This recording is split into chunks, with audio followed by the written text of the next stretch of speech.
afternoon, wherever you are. This is your Sensie Owl Bob, wishing you a happy everything. Right here it is, the 26th of December, the day after Christmas. I had a nice Christmas day. I fed people who had nowhere to go, and that was always fun. I love cooking. And I had a friend who was always cooking meat, so she had a big ham and some russet potatoes and carrots that were yummy, yummy, yummy. And I had the eggplant parmesan and soup and a few other experimental things. And that was fun. And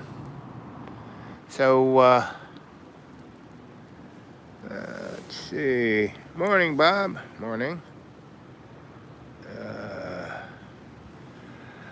So I just wanted to show you something. This is a photo of me. There I am being Mr. Anthropologist. This is a tribe of Aborigines, right? Look at this woman's feet. She's never had shoes. Her feet are like tires, right? Look at her legs. They're like bone with skin on it, right? So these are 5 people who are left of a tribe of 900. Back in 1968, a number of transnational corporations came in and shot everyone in the head. These folks were out picking berries so they didn't die. Man with a cowboy hat, he's over 180 years old. Guy with a baseball cap, over 200. The ladies are somewhere between 100 and whatever, because women never tell their age. And see this woman? Guess how old she is with the baby there, right? And look at the baby. Look what the baby has around its head. A halo. This woman, when my wife and I got there, we spent about a year with these folks, and we had no tents, no nothing. We slept on the dirt. So this is a elder of the dog clan, and this is a little purebred dingo. And when it was born, I was there, and I stuck at it because he was the runt, and I kept it in my pocket, and I kept feeding it stuff, and it definitely attached itself to me. So here, we were in a quabri, a circle of prayer, right? And I stepped back to take the picture. And what is the dingo saying? Hey, get in line, right? So this woman here, she's over 70 years old. And she had a baby, right? And when we got there, she was just pregnant, just a little bump, right? But within a month, she had the baby. And this baby in her arms is only 6 weeks old. Look how big that baby is. Should have been, I don't know. She didn't quite go through the 9 months, but the baby came out. Sonny Jim. Anyway, and this is my, I put this together in 2004 when I was starting my corporate biz, right? And,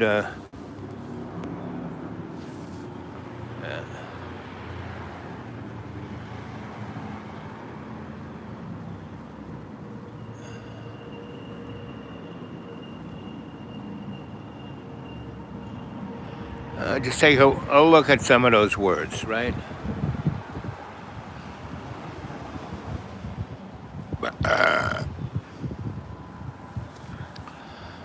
So I offered myself to the corporate world,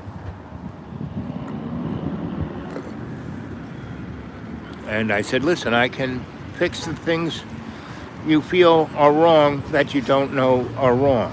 I can come in, isolate the problem, show it to you, give you opportunities, choices, can then manifest an outcome. Said hi. I'm glad you said hi. So, we live in a time where we're being, there's a war in Ukraine and Russia's falling apart. Ukraine is becoming one of the strong elements of Europe. It can stand alone. It doesn't have to be part of NATO. And if it's not, it will be making lots of money selling weapons to everybody, right? They're using this war to do 20 years worth of research in 5 years, right? And the Europeans gave them all that money to manufacture. And Russia is just, and Putin did this all on his own nickel. He did this, he was paid to do this, to destroy Russia, the last vestige of a potential threat to the hegemony of the transnational, crony, oligarch economic world, right? And so we had that war. We had the war in Ukraine, in Gaza. What is that war about?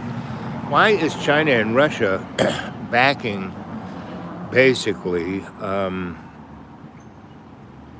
both Israel and Iran?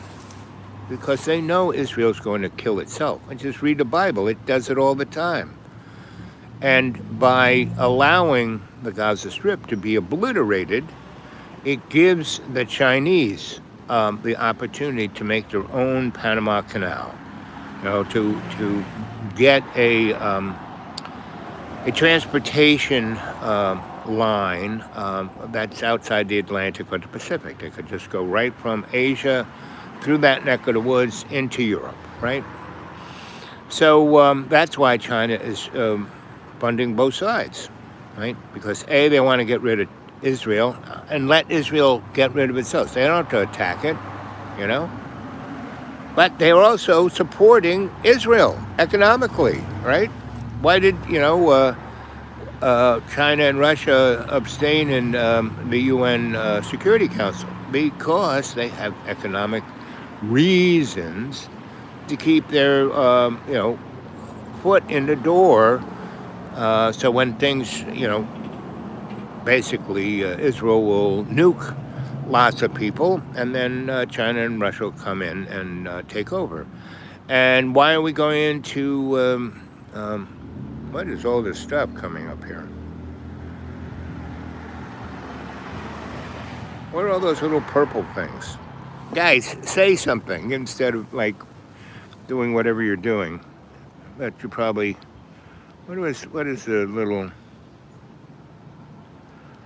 I can't even see it. Anyway.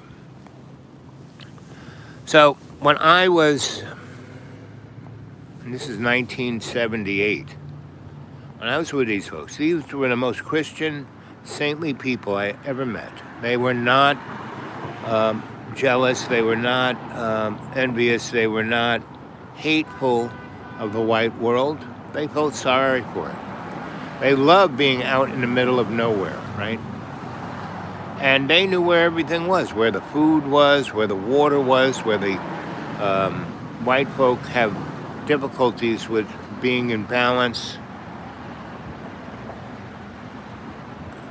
Whoa. So it's definitely an 2026 is going to be kind of interesting, right? And it's a great opportunity because, people call Donnie Trump a fascist. No, he is a grifting game show host put there by the cockroach / anti-human / hidden hand, Hail Hydra, Illuminati, what do you want to call it? Yeah, go watch David Icke, you want to know any of that. And so, but it's a great opportunity. What I love about David Icke is that, yeah, he has his shtick, but he also has good tidings for peace, meaning he says, listen, the only way this is going to work out for humanity is if humanity steps up and has that relationship with love's co-creation, right? So go watch, he's got tons of YouTubes on there. And if you go watch Cliff High's on the YouTube, but he's got his own Substack. See, there's the beautiful sky there. I don't know what the weather's going to do. Anyway, so I'm happy that whoever this is who left the purple things there, I don't know what they all mean, but I'm happy to hear from you.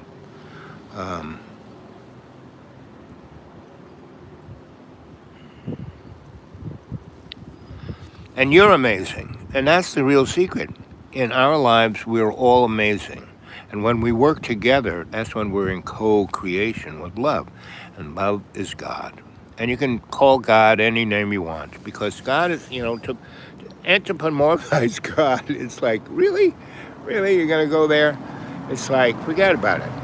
The one, 10 commandments, the first one, have no false gods. When you anthropomorphize God, you are basically having a false God. What God wants is a relationship with you. I love you guys. Yep.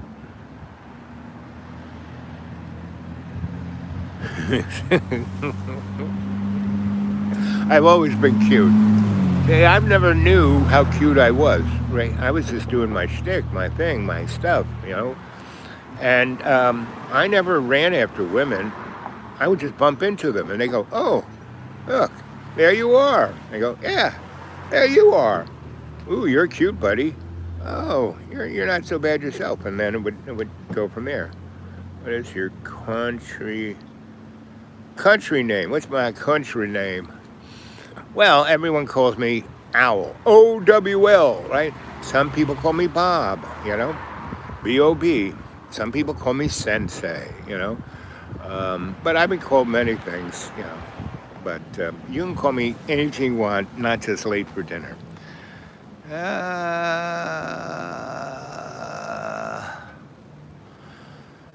And I get this a lot when I come into communities that seemingly are so different from anything, How do those people like you? Because, as that person said, I'm so cute, right? I remember being a photojournalist in High Point, North Carolina, right? And this is in 1968, 69, right? And I did that, between going to school, right? And I did it it felt like a year, but it was probably 5 months, give or take. And, my buddy, my high school buddy, who's a great photographer, that was his raison d'etre, right? Me, I was a good photographer, but what I was good at was capturing the moment. I was very much from the Cartier-Bresson school of photography, right? Get the moment, and not the one that bleeds, the one that's human.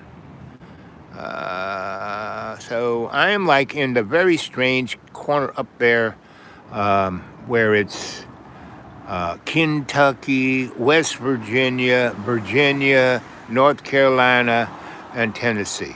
I'm right in that little pointy thing up there, and it's paranormal like you cannot friggin' believe.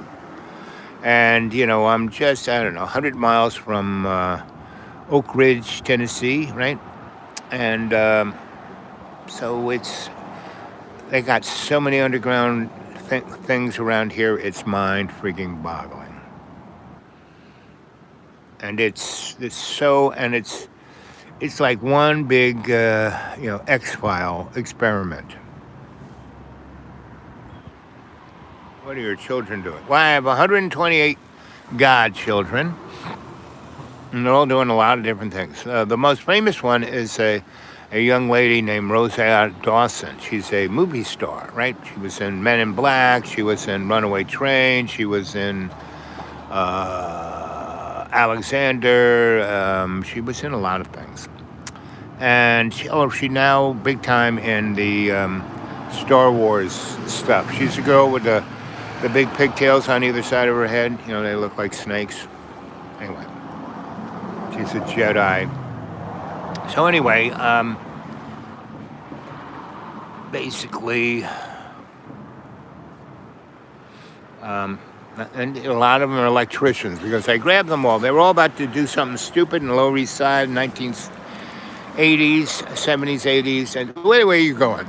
Well, Bobby gave me $10 to take this gun over to Jim. I said, no, Bobby just murdered somebody with that gun. He's having you go over to that specific place because that's where the cops are looking for the gun. You're going to have it in your hand. You're going to end up going to jail for the next 40 years of your life. No, give me that gun. I take it apart, throw it down the,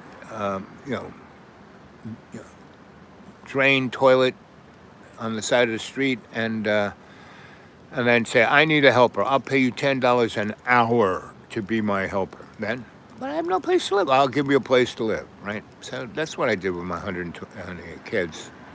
And they all turned out right. Some went to college, some went, I got them into, some guys, I had buddies who were plumbers and carpenters, and they were all in the union, so I could get them on that path. And the union is not a bad thing. It's just and either is capitalism. It's just a economic system. What we have is crony oligarchy, which is not capitalism, right? Crony corporate oligarchs, and they that's why this is amazing. Why are all the data coming out of our economy is so whack job? I mean, are people spending more money than they ever have? Well, it's not all the people. It's just the really rich people, right? Wait till the market collapses and their 401ks go to zero. I mean, it happened in '08. My father lost 3/4 of his net worth in less than 24 hours. And he just was, if he didn't live on the ground floor, he would have jumped out the window. And because that's all he was, he spent his whole life being a millionaire. He didn't spend, he spent some good time with his kids, and we had a lot of fun. But the rest of the time, he was so twisted about being a millionaire that he traumatized the kids. Me, growing up, I was with Grandma and Mamo, right? So I didn't get the squirrely, rabid, weasel mentality that my brothers and sisters have. Not all of them are the same. And they're all very sweet, but they're just damaged goods. And their kids are damaged goods, and their grandchildren. And it's like, if I could ever get my laptop back, I'd be writing novels about all this. But it's okay. I tell you stories, right? So,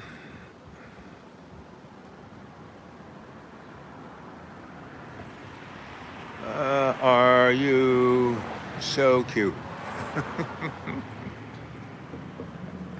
Well, you tell me how cute I am. Where are you now? I'm in Dusseldorf. Doesn't that look like Germany up there? Right? So I'm in Dusseldorf, and I ate a lot of pierogies and schnitzel last night. So my gut is like, I don't know whether to be clogged or diarrhea. So diarrhea. I forgot that song, but when I was a kid, we would sing that song, diarrhea. Especially in first grade, where the nuns would scare the shit out of you, and the diarrhea was everywhere. You know that stuff that they throw on vomit and diarrhea in grammar school? It's like sawdust and pine sol, and then it mixes with the smell of vomit and diarrhea. That was what our Catholic Holy Redeemer School, HRS, Hitler's Rifle Squad, because half the nuns were men who were hiding out from, because they were all like in the death camps as Nazis and barbecuing and turning people into lampshades. And so the Catholic Church escorted them out through the Vatican in the rat line. What am I doing there? I am spreading the good news of Jesus Christ. They say, I found the perfect church. It's called the Ice Cream Church. The sacrament is the best ice cream you ever had. And we have some of the best Bible studies I've ever had. And I've had them all over the world. And these people are bringing forth teachings of Jesus Christ. There goes the Mercedes. Through their heart. The guy next to the ice cream church, pizza guy, a nice Italian boy, and makes the best pizzas. And so anyway, one day I came in a little perturbed because the Christian said, well, you shouldn't help hopeless people. I mean, they made their own decision. It's their fault. And so I said that to that guy. He said, what? And he was like about to leave, and he said, show me where these people are. And I took him around, and I showed them where they're hanging. And he sent out last Saturday 1,000 pizzas to all those places. He sent his people out the day after I took them there and handed out flyers. Said, I'm going to give out pizzas on this day at this time. Show up at this park or this parking lot or this, right? And he saturated his 3 counties with pizzas. It was just... And he didn't advertise it. He didn't have the TV cameras there. He just did it. And didn't do it in a really big way because he has his own little delivery guys sending out the pizzas. So he just sent out 1,000 pizzas, like in about an hour. They just came, they took them off, dropped them off with people who were responsible, who would give everyone a couple of slices. And that's what a Christian is. And he's not a corporate oligarch. It's gotten a little too sunny for me to even read what you guys are saying. Let's see. Bye, good night. Okay, sweet dreams. You guys are over in Europe. Yep. I love you guys. So I just wanted to show you this picture of the people. So that was baby Jesus right there in 1977. And this is in Australia, and he basically grew up to be an Australian civil rights activist and was murdered, right? So the rest, this is the last of the 900 of the Wallamajiri tribe.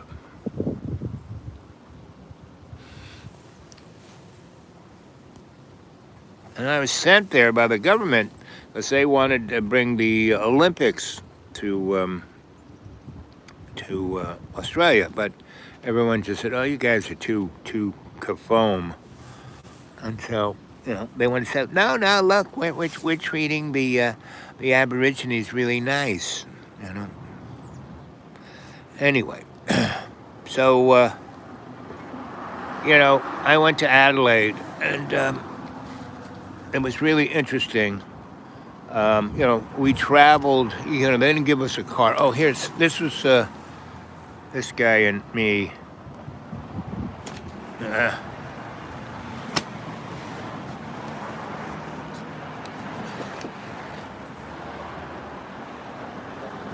So there I am at 31, and here's this guy who's almost 200 years old, and he could outwalk me. We would go walk about. He would show me corroborees, sacred sites. They had a library. The experts on the Aborigines, they they don't have a written language. They don't. They're stupid. We had to bring white man privilege to them. And these were the most honest, most righteous people I've ever known. And they were waiting for me. They knew I was coming. Even when I was skinny, I was a big boy. Look at those legs. But man, there were bugs there that if they ate you, he would say, "Why are you wearing shorts?" I said, "Because it's hot." He goes, "No. You're white. You need to cover up." And that's why, he gave me this like terry cloth piece of whatever that was. And that's, I was like Lawrence of Arabia there. And he was right. I would cover up. And I had a longer one that like covered me all up. It was like a burqa. And so that's what you need to do. If you're a young person, you need to start traveling. I started traveling when I was, how old was I? Freshman year. What is that? You're like 14 maybe, right? Around then. But at 9, I was like working. That's when I was working for Gray Electric and Grandpa Stoll and the old timers of the electric world who were teaching me the knowledge of the way. And I worked. By the time I was 11, I was making about $800 a week. You know, being a helper and doing this and doing that, not running guns or selling drugs or no. And I was living in some nice places that were abandoned. I was taught by some great hobos, and I rode the rails with those guys. Right. So when I was 14, I had money that I had made. I had read the rails. I had done so. I left a little note on my pillow to my parents saying, "I'm not running away. I just need to take a vacation from you guys." And I did. I went up to Maine. My first real girlfriend, Teresa, and her parents loved me, and they let me stay in their house, and they trusted me 100% with their daughters, and because I was an innocent, Mr. Ryerson, Teresa's daddy, and Mrs. Ryerson, she was English. She was an English pistol, that's for sure. And Mr. Ryerson, he was a hero. He flew B-17s over Germany. Anyway, so like I said, they were them. I was part of their family. And I went back. Teresa and I were a thing for years, but she was an Olympic skier, so she was super disciplined. And I was the perfect boyfriend. I'd be there in the summertime, and we'd sail and play tennis, and I would fix Mr. Ryerson's, he had an ice house, he had the post office, he had the general store, what else? He had about 10 businesses, the marina, and they were all ancient buildings. I rewired them all, right? He loved me. And Mrs. Ryerson, her and the girls, we'd all work on her. She had a gigantic, like 1 acre in the backyard. It was the most beautiful, amazing garden of food that was just... Anyway, and they had a farm, and they had cows that they milked and made cheese, and they also had soybeans and made tofu and had whey, and they had whey problems like skin care, and this is like in the 60s, way before their time. And let's see.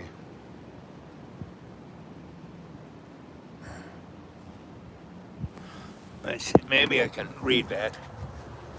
Put these on. Let's see. We are failing our boys. You were taught by other men at a young age. Boys have so much energy. Yep, that's it.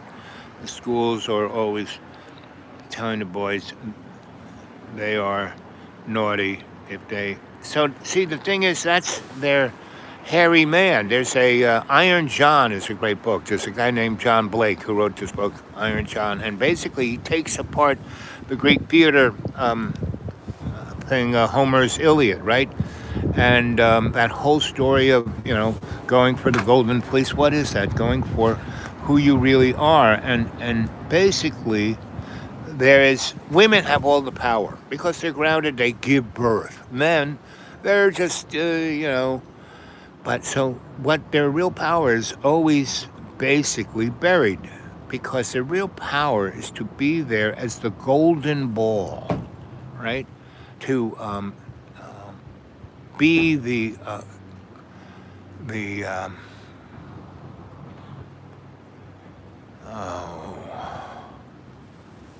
not servant, but the doula.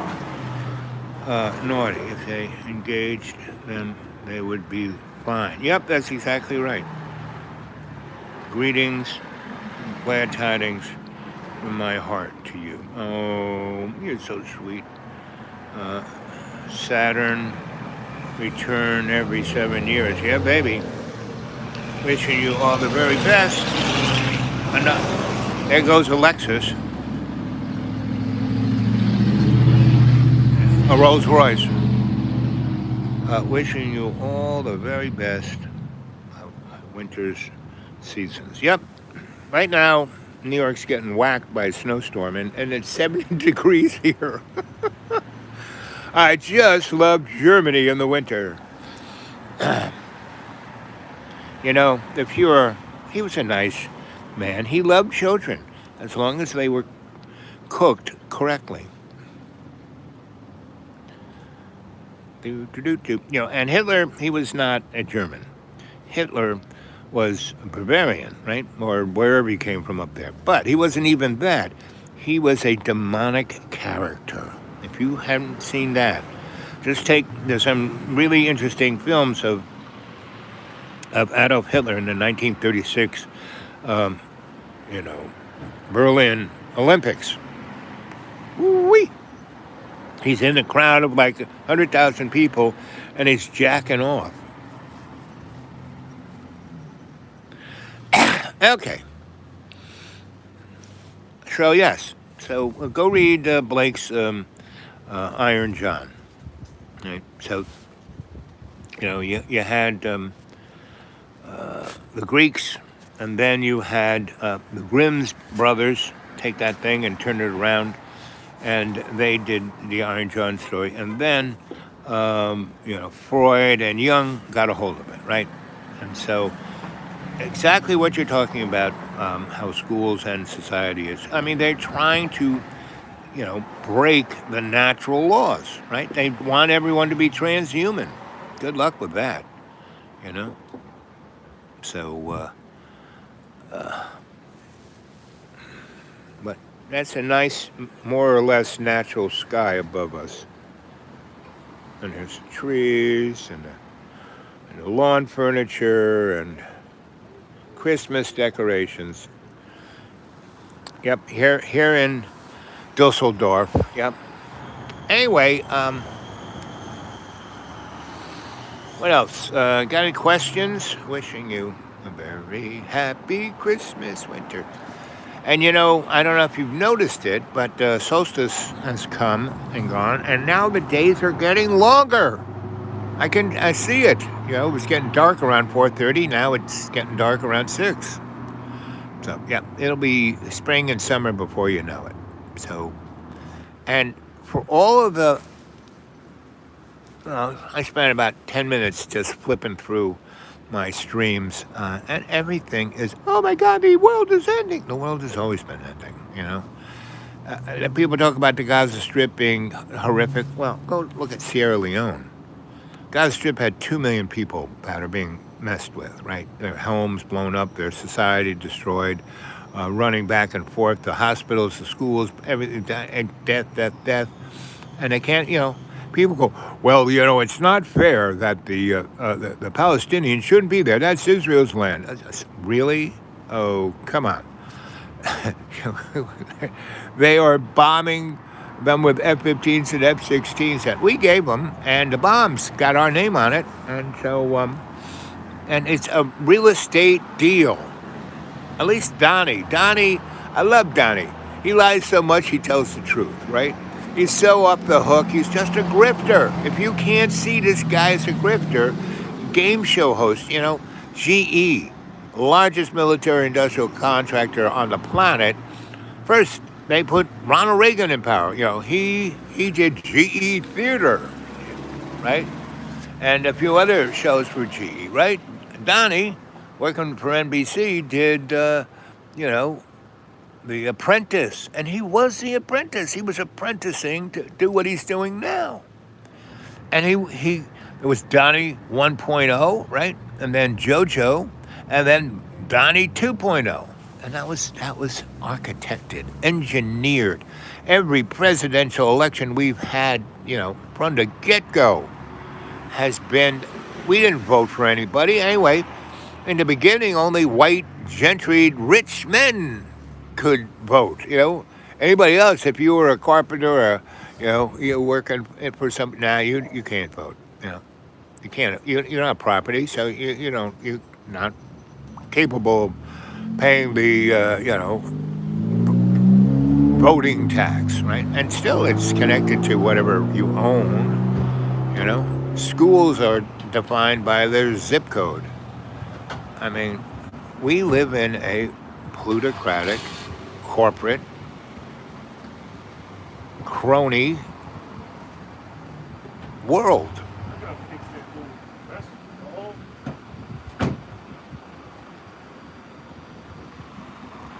Anyway, so you expect anything different? Good luck with that. No.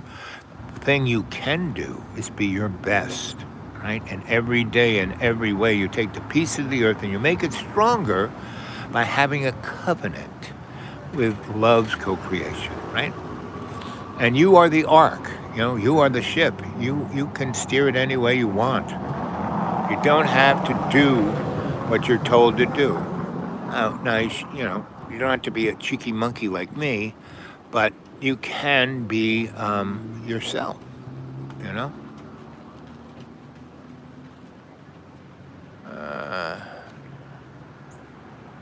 Dark skies, dark morning, but cozy, snuggly times.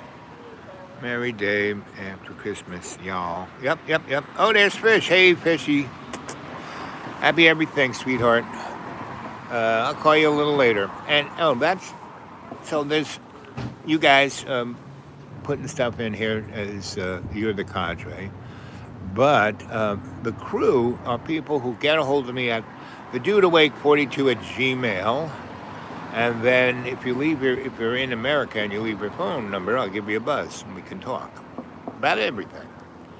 And if you just want to email, if you're from another country, you can email. And I am like bureaucratically and digitally challenged. And this little phone here is a blessing that I can do this, do a show. It lets me do this.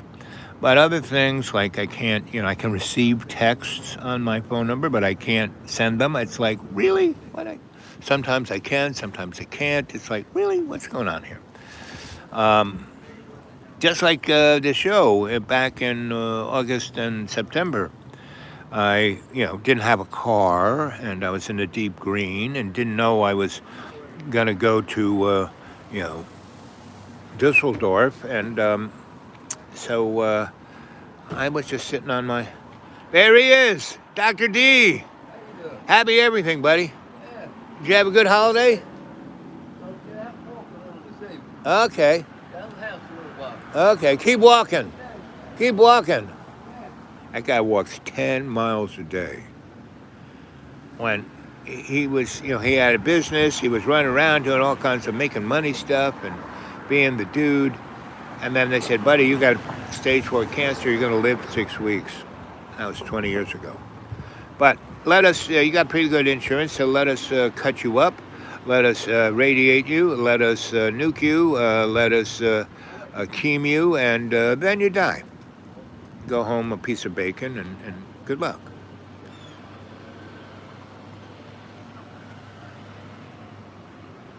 Let's see, what's occurring in the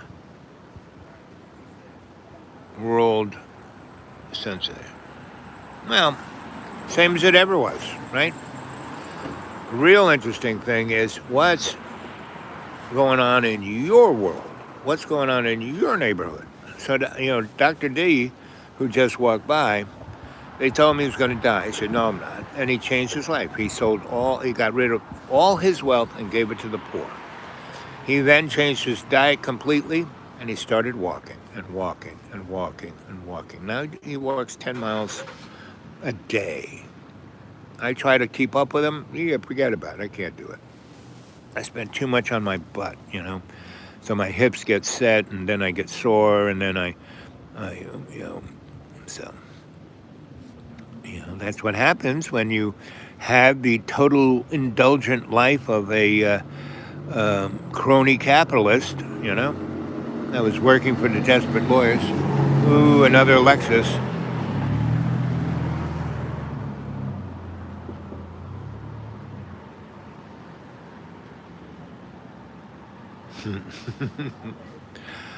So, Jesus said there's always, Jesus, when's the time's coming? And he goes, I don't know. What are you talking about? You're Jesus, you're God. You're not. No, no, no. It's like wars and rumors of wars, and that's what it is. And so, yeah, there's wars all over the place. So like I said, Sierra Leone, 86 million people have nothing to eat. Their homes have been destroyed. And the rest of, like France, United States, Russia, China, Germany, England, everyone's giving them weapons so the army can bomb the people and and pretend they're going after the rapid force, and the rapid force goes after people. And because the two generals of those two armies, which were one army, basically were buddies in childhood. And when that area was given freedom from Europeans, basically the Europeans left, but the corporate guys stayed. And the corporate guys, found the most corrupt person and made him president. And I forget his name, but he was president for like 20, 30 years, and the corporations took all the oil, the gold, everything of value, and left. It's like, the same thing what's going on in Nigeria right now. There's a lot of resources there, and Donnie's starting to blow Al-Qaeda up, and ISIS, and all those things were started by the CIA. Come on. Just like all the drugs in Central and South America, CIA. That movie that Tom Cruise was in, where he's the guy flying the airplane and the drugs. I mean, that tells a pretty good story. The story of the French Connection, that tells a pretty good story. Are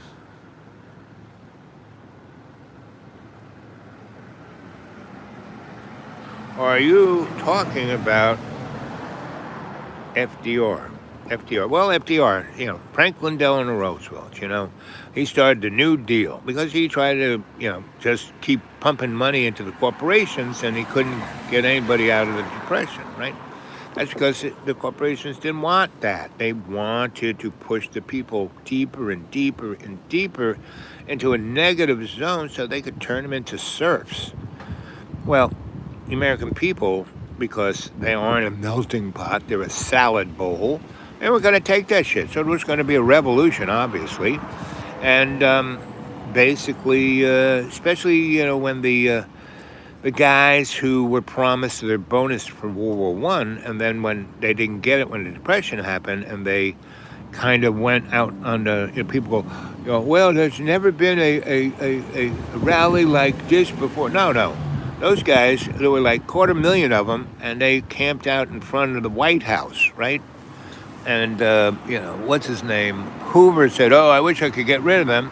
And so Eisenhower and what's his name?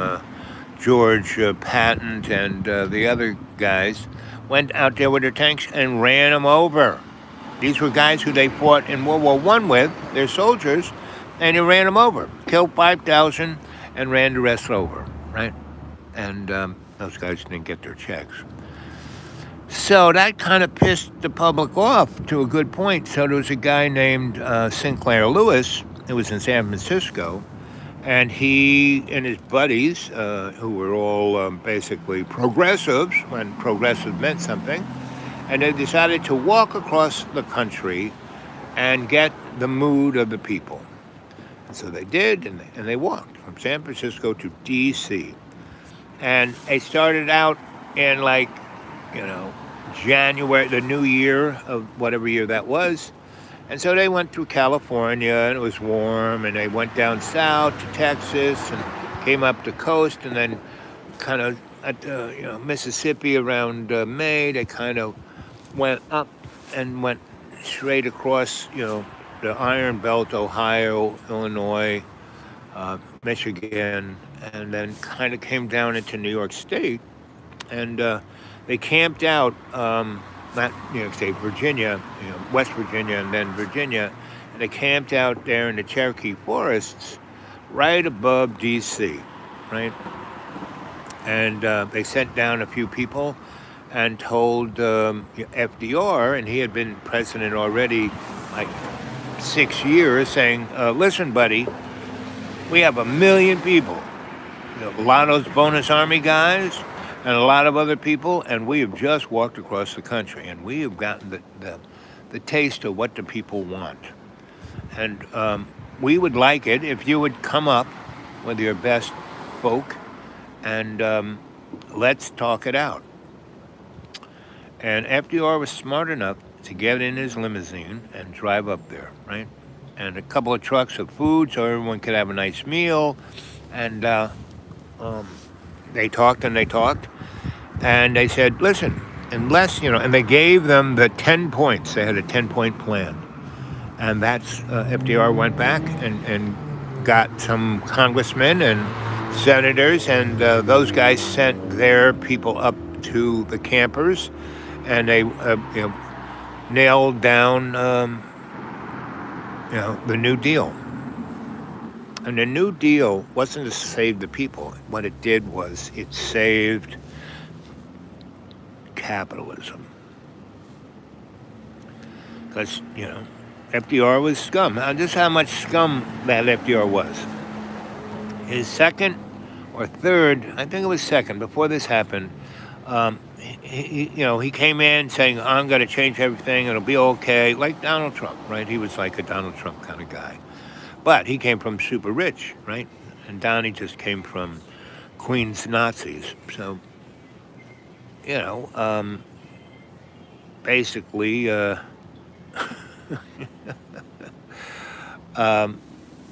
he gave them that populist rag, and so he got voted in, and he couldn't do anything. He tried. The Republicans stood in his way. The Supreme Court was against him, so he was going to pack the Supreme Court. He's going to do this. He was doing the stuff that everyone thinks is fascist. That Donnie's doing.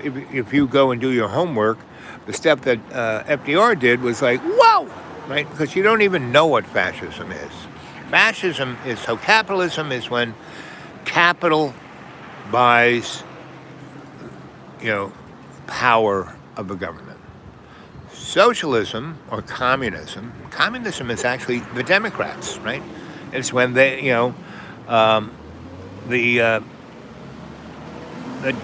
the power folk are the government, but they can't get the people to do anything, so they buy them off. Just like the Romans had bread and circus, right? That's democracy or communism, right? And socialism is where the state owns the means of production, right? So it's corrupt and it's slow moving, right? And then fascism is when the corporations own the people. And Nazi Germany was a really good example of that. And if you want to really know what it was, who invented fascism was Benito Mussolini. When he was getting his PhD, he wrote the thesis on it, the book, right? And again, I don't think he wrote that book. He was just the poster boy. And just like Adolf Hitler did not write Mein Kampf, because you should go read that book. That book is pretty intense. Do you like Kids?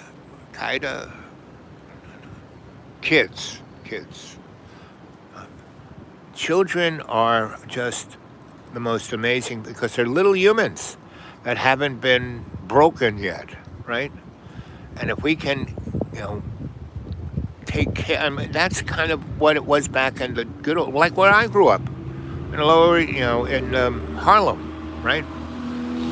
And it wasn't a melting pot, the East Side, 2nd Avenue, every 3 blocks was a different white European culture, which was great, the Ukrainians, the Lithuanians, the Polish, you name it, the Russians, Italians, you name it. They were all along 2nd Avenue. That's why they put the UN there, right? And then that ran into Gracie Mansions. That's where the mayor lived. And then in the center was the black folk, all the way up to Harlem River, from like 175th Street and Clayton Powell Boulevard, all the way up to the Harlem River. And on the west, we call them the Caribbeans. And that was anybody who was kind of yellow. So you could be Indian or, Native American or Hispanic or Cuban or most of them were Puerto Ricans who then became Nuevo Ricans. So we didn't live in a melting pot. We lived in a salad bowl, right? And there were no police there. There was no crime. This was the zenith of, we were all, the Harlem Renaissance had ended, but the inertia of it was still going up. So everybody was striving to disrupt, right? What is your background intellectually, sir? Let's see. Well, I got more degrees than a thermometer. I spent from my, birth till now. First, I was, I had a godfather who, basically was Cardinal Cushing. It was like 3 hats from the Pope, and he wanted me to be a rocket scientist, his rocket scientist for the Pope, right?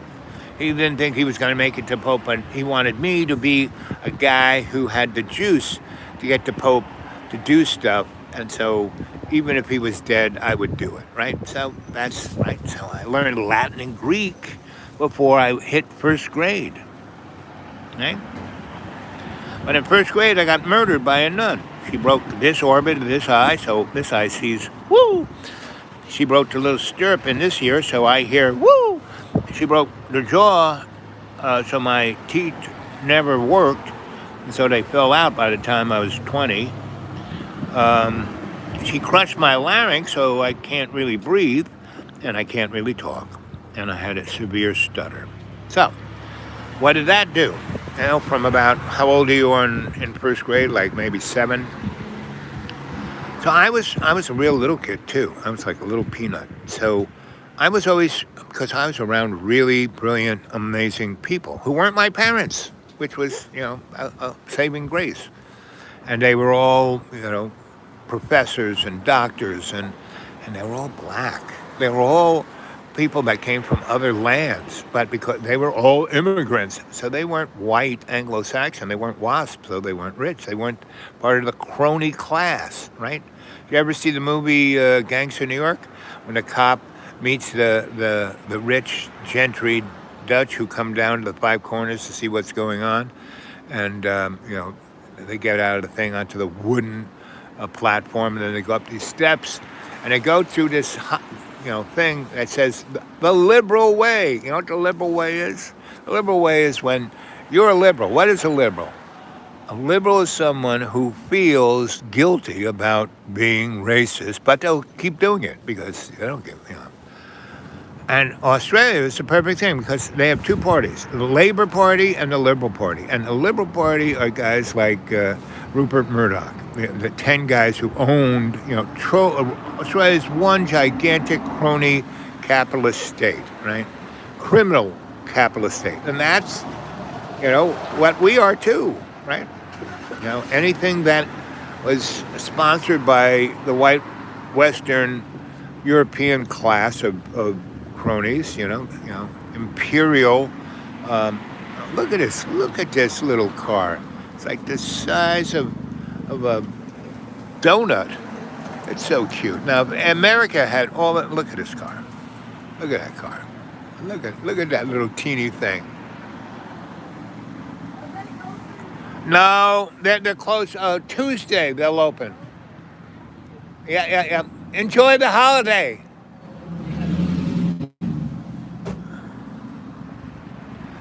Anyway, so up in Harlem, grandmas ruled. They sat on the stoop and they watched everything go by. So, and at 4, I had a crew. We were running all over the place, and if I did anything wrong, like on the other side of town of Manhattan, some grandma would see it and tell my grandma. By the time I got home, it was like, so I never, and every grown-up was looking out for the kids. So that's what I grew up in. And we were kind of almost on the west side. And the west, where we were, is kind of where George Carlin grew up. And Columbia was there. the women's college. I forget what they call that place. That's where Margaret Mead went to, and her buddies, the black lady, who was the queen of the Harlem Renaissance, poet, painter, musician. Anyway, and then she died in Florida. She went back to her home where her family was, and they were all dead, and that was Port St. Lucie. And I met her in the 60s, just before she died, and she was a, washing woman. And her grandson was there, and his name was ID. And he, later on, like 20 years later, we hooked up again, and he was a Rasta boy, hi, and Ivory, baby. And so it all starts from your early childhood. If you're, really looked after, nurtured, taken care of, and fed really good food. I got really good food. My mom, she, had me when she was 50. She had a whole brood. The only reason she had kids was she was Catholic. So anyway, I was, at infancy. Once, I electrocuted my mother before I was 6 months old. I got out of the crib. I rolled over to an outlet. I don't know where I found the knife. I stuck it into the hot side and went, woo, oh yeah, because I wasn't grounded. I was a floating ground. My mother saw that. She ran over. She put her hand on the radiator, and their other arm she picked up, tried to pull me out of the outlet, and she shot across the room like a rocket ship and smashed into her favorite coffee table and broke her collarbone in her arm. And that was it. I was off to Grandma's. And my mom gave her a few boxes of formula. And my grandma's next door neighbor was Mrs. Green. And Mrs. Green had 6 kids, and she just had her 6th, Emily. And Em was 3 months older than me. So Em was sucking on Mamo's tit on the left, and I was sucking on Mamo's tit on the right. And Em was like my twin. We grew up as twins. Mama was as black as coal. She went to, she came from South Carolina. She went to a black college, and she became a doctor. And during World War II, she was a captain and was in, a MASH, in the theater right on the line, taking care of the black soldiers, right? And when she came back, no job for her, no even recognition of her, right? And so she, started cleaning houses, and then she started a business, employing all the women who needed a job. And didn't matter whether they're black, white, green, whatever. So you need a job, you need a chance, you need a leg up, I'll give it to you. So she had her nice little empire going. She knew Bumpy, what's his name, the black mobster, and so he really supported the black, not just the community in Harlem, not just black folk. So anyway, next to Columbia and a girls' school, whatever the name of it is, Cassie with Wheels. Yep, suffering leads to wisdom. Suffering leads to wisdom. Right, it does. But you had to be conscious. You have to be consciously aware. Consciously aware I am. I can tell you're a brilliant man. Thank you. So I've had great teachers my whole life. If I have any real talent at all, it's to be in the right place at the right time. I mean, I had a summer job in D.C. I had a buddy who worked at the Library of Congress and the Smithsonian. He was an archivalist. And we got all the crappy jobs, which were great because we had no supervisors. We were always working down in the basement, going through boxes of stuff, which is what I love to do. And we weren't punching in. There were no computers. There were no cameras watching what we were doing. We were very good at what we did. Like all the assignments we had, it took us 2 hours to do it. Then we had the rest of what we would do is we would walk across down into D.C. proper, go over the bridge, and go to that place, Smithsonian. So that's, you can hear my stutter in there. It's when I get hung up on a word, it starts to do that, right? Anyway, we went to Georgetown, right? We would go to their cafeteria, and they had a lot of great girls there, and all the boys were such jerks. They were like, "I'm so smart. My daddy's rich." We would just be up. They'll come back Tuesday. They took no. You know what? They won't come back for another month. Okay. These guys will be open Tuesday. We can walk up to the cookie place. They might be here. Yeah, they might be there. Anyway, so we would go to Georgetown and eat and talk to the girls, and they go, "Boy, you guys are special." And I played the Raymond part. But anyway, so I think one of the girls said, "Do you guys know who Joseph Campbell is?" And I said, "Yeah, the guy who wrote the book on mythology." She goes, "Yeah, most people don't know this guy." She goes, "I'm taking a course with him. It's a lecture course. Come on, let's go hear him talk." So he went, and that was it. I was mesmerized. So was my bud. So we would come back every Tuesday and Thursday, listen to it, and we would do, it wasn't like a regular class. He would just give lectures, and then every other lecture, he said, "Okay, I want you guys, to write," and he would just pick something from what he lectured about and said, "I want you to write a thesis on why so-and-so did this," right? What is, Greek blah, blah, blah. What is, he would just take one of the little things, in a 4-hour lecture. If you weren't really listening, you had no idea what the book he was talking about, but man, so my buddy and I, we wrote papers for him, and because we, could do that, because we wrote papers for the people in the Library of Congress, and the guys, and we would do the research. We'd write a thesis or an engram on what it was, and give it to whatever supervisor asked us to do that. But we'd have it. We had actually, that was the first place I ever really saw word processing, right? And that was in the early 70s.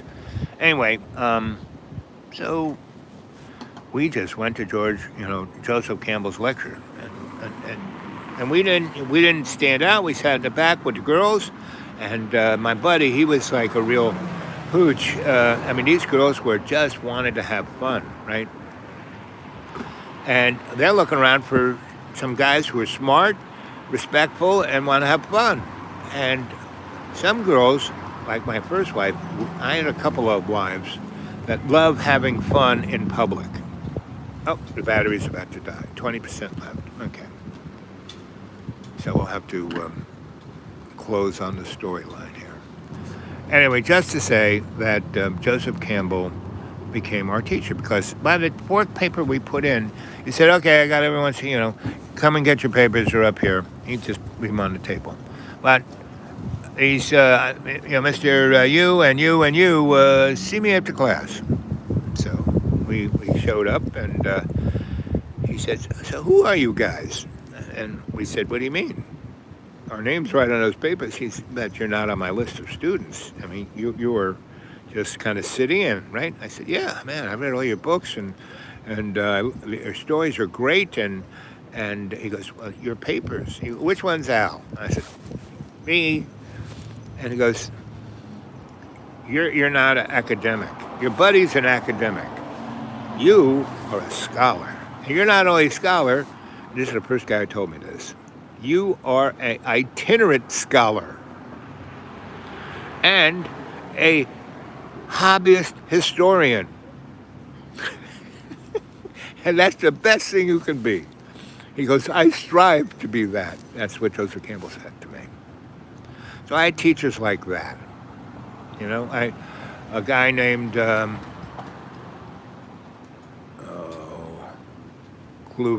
Kluver. He's the guy who brought modern art. He did the Armory show in New York City in like the 20s, right? And then he was part of the RAD lab, and during World War II, he was Mr. Radar. And then in the early 50s, late 40s, he was in the National Laboratory playing around with radar. He said, I wonder what it'd be like if we, turned the antenna straight up into the sky, right? And turned off the transmitter and just had the receiver. I wonder what we'd hear. I don't know. So they did it, and that's the guy who invented radio astronomy. That was my teacher. He ran a thing at the CFR called the Automation House. And that was a mix of art and technology. And that's where I got into art and technology. I mean, I was just Mr. High Voltage up until then, and Mr. Read everything and write something about it. So I love you guys. Serpent leads to wisdom. Casket with wheels. Yep. So I'm about to. My machine hates it when I let the battery die. So I'm just gonna say au revoir. I love you guys. Tomorrow I'll try to get online and talk to you and see what's up.